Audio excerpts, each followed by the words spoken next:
এসআইআরে আপনার নামে নোটিশ এসেছে কিনা আপনি সহজেই চেক করতে পারবেন। এর জন্য আপনার মোবাইল নাম্বার দিয়ে এখানে আপনাকে লগ ইন করে নিতে হবে। যদি আপনার মোবাইল নাম্বার রেজিস্টার না থাকে তাহলে আপনার মোবাইল নাম্বার দিয়ে রেজিস্টার করে নেবেন এবং সেই মোবাইল নাম্বারের ওটিপি আপনি এখানে বসিয়ে দেবেন। ঠিক আছে, যে সেই মোবাইল নম্বরে ওটিপি যাবে, এরপর ভেরিফাই লগ ইন করে নেবেন।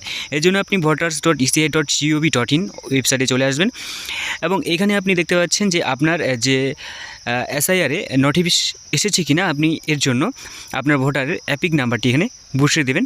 ঠিক আছে, এরপর বসিয়ে দেওয়ার পর আপনি সেই ভোটার কার্ডটি বসিয়ে দেবেন। সেই ভোটার কার্ডের সাথে অবশ্যই মোবাইল নাম্বার লিঙ্ক থাকতে হবে এবং সেই মোবাইল নাম্বারে ওটিপি আসবে এবং ওটিপিটি বসিয়ে দেবেন।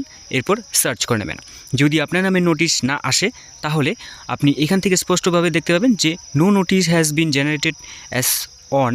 ঠিক আছে, রয়েছে যে as on day please check after few days. যদি না এসে থাকে তাহলে আপনি কিছুদিন মানে আপনার নামে এরকম আসবে। যদি আপনার আসে তাহলে আপনি কি করবেন, এখানে ওটিপিটি বসিয়ে দেবেন। যদি আসে তাহলে আপনি এখানে চেক করতে পারবেন, যে সার্চ করে নেবেন। যদি আসে তাহলে আপনার নোটিশ এরকম আসবে। ঠিক আছে, যে please ensure that your name on the Aadhaar card exactly match your name on the EPIC voter card.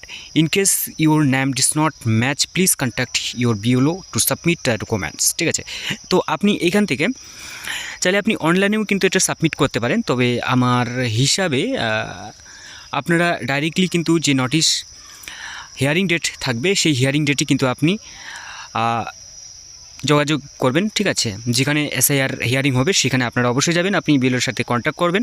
ঠিক আছে, সেখানে যাবেন এবং আপনার যাবতীয় নথি নিয়ে যাবেন, যাচাই করবে। এবং এখানে আপনারা যদি অনলাইনে করতে চান তাহলে কিন্তু এখানে রিলেশনস যেটা রয়েছে, proof of relationship with parents, মানে আপনার বাবার 2002 সালের ভোটার লিস্টে নাম থাকলে তাহলে এখানে দিবেন, যদি আপনার ঠাকুরদা থাকে। ঠিক আছে, নিচে রয়েছে আপনার গ্র্যান্ড প্যারেন্টস। ঠিক আছে, মানে ঠাকুরদা। তো এখানে আপনারা আপলোড ফ্রন্ট সাইজ এবং ব্যাক সাইজ যেটা রয়েছে সেটা আপনারা দেবেন, সেমভাবে এখানে বসিয়ে দেবেন। ঠিক আছে, এবং আপনার যে আধার কার্ড থাকবে সেই আধার কার্ডের সাথে অবশ্যই মোবাইল নাম্বার লিঙ্ক থাকতে হবে। এর জন্য আপনাকে সাইন করতে হবে। নিচে আপনার যে সমস্ত রয়েছে তথ্যগুলো আপনাকে দিতে হবে, last SIR part, serial number, upload front এবং আপলোড ব্যাক সাইড। এরপর বক্সে টিক দিয়ে নেবেন, এরপর সাইন অ্যান্ড সাবমিট করবেন। এটার জন্য আপনাকে অবশ্যই আধারের সাথে মোবাইল নাম্বার লিঙ্ক থাকতে হবে সম্ভবত।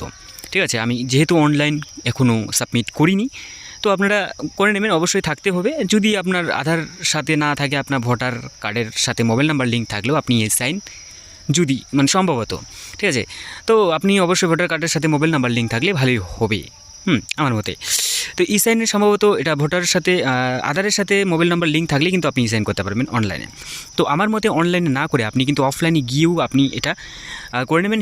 আপনার যে হিয়ারিং ডেট থাকবে, যে ডেটে হিয়ারিং থাকবে সেই ডেটে কিন্তু আপনাকে যেতে হবে। ঠিক আছে, তো এইভাবে কিন্তু আপনি অনলাইনে সহজে কিন্তু চেক করতে পারবেন যে আপনার নামে নোটিশ এসেছে কিনা। তো এই চলে আজকে ছোট্ট একটা ভিডিও, দেখা হচ্ছে পরবর্তী নতুন একটা ভিডিওতে। ভালো থাকবেন, সুস্থ থাকবেন, বাই বাই।